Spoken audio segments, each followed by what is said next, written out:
ආයුබෝවන් සියලුම දෙනාට. පොඩ්ඩක් මේ ගීතේ කොටස අහලා බලන්නකෝ.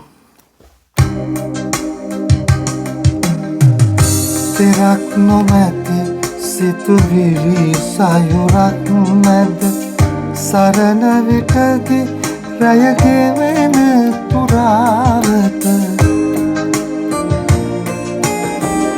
තෙරක් නොමැති සිතුවිලි සයුරක් මැද සරණ විටදී රයගේ වෙන පුරාවට මහදසනේ ඔරුවේ නැගී ඔබ එතර වන්න නිබඳේ නිදිලොව වෙත එතර වන්න නිබඳේ සැඳ අඳුරලොව ගලන වෙලාවට මගේන ගීතේ ඉතින් සංගීතය කියන්නේ කොහොමද? ඒක බොහෝම සරලව කතා කරොත් අපිට මෙහෙම කියන්න පුළුවන්. බොහෝම සරල අර්ථ දැක්වීමක් ගත්තොත් යම්කිසි හඬක් කට හඬක් වෙන්න පුළුවන්, ඉන්ස්ට්‍රුමන්ට් එක හඬක් වෙන්න පුළුවන්. නැත්නම් හඬවල් කීපයක් අරගෙන ඒක අපිට ඒ හඬවල් ටික හෝ හඬ මෙහෙයවන්න පුළුවන් නම් පුදුම මිහිරක් ඇති වෙන්න. ඒකම අසාගෙන ඉන්න අයටත් පුදුම මිහිරක් දැනෙන්න. අන්න එතන සංගීතය කියන එක තියෙනවා.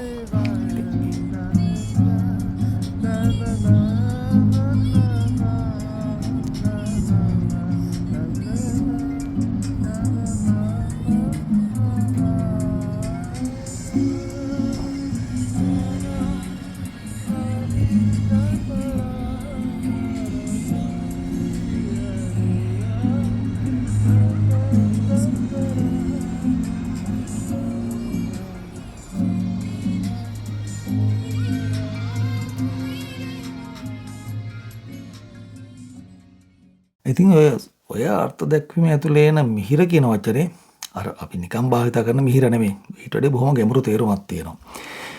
ඔය මිහිර උපද්දවන්න.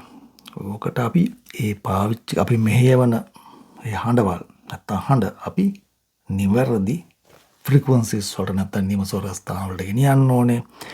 එතකොට හරි රිද්මයකට කියන්නේ ටයිමින් නියම කාලානුරූපව ඉදිරිපත් කරන්න ඕනේ. ඒකම හඬවල් අතර තියෙන අන්තරස් ඒ කියන්නේ ඒවා ගැළපීම් ඒවා හරියට තියෙන්න ඕනේ. දැන් ඔය අපි හඬවල් කියන ස්වර අතර එහාටම යනවා කියන්නේ ඒකට ඇතුළත් වෙන අලංකාර කිරීම ඒ ඔක්කොමත් එක්ක ගහවෙලා තමයි ඔතන ඔය මිහිර කියන මේ වචනේ අර්ථ දැක්වෙන්නේ. ඉතින් අද මම තවත් ගීතයක් තෝරගත්තා මේ ගීතය. මේක ඔය අර්ථ දැක්වීම යටතට ඒ සංගීතය කියන අර්ථ දැක්වීම හරියටම තෘප්තිමත් කරන තවත් ගීතයක්. ඒ කියන්නේ සින්දුවක් නෙමෙයි මේක ගීතයක්. අපි පොඩ්ඩක් අහලා බලමු මේ ගීතය. මේ ගීතයේ පදමාලා එක තැනක් තියෙනවා මම ටිකක් ආසයි අන්තරා කොටසට. ඒක පොඩ්ඩක් ගායනා කරලා බලමුකෝ අපි.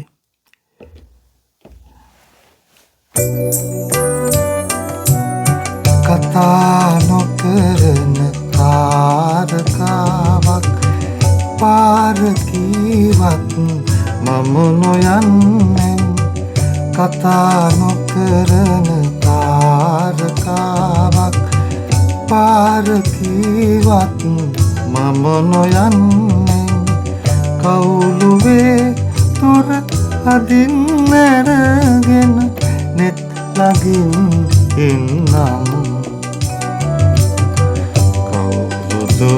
අර කවුරුවේ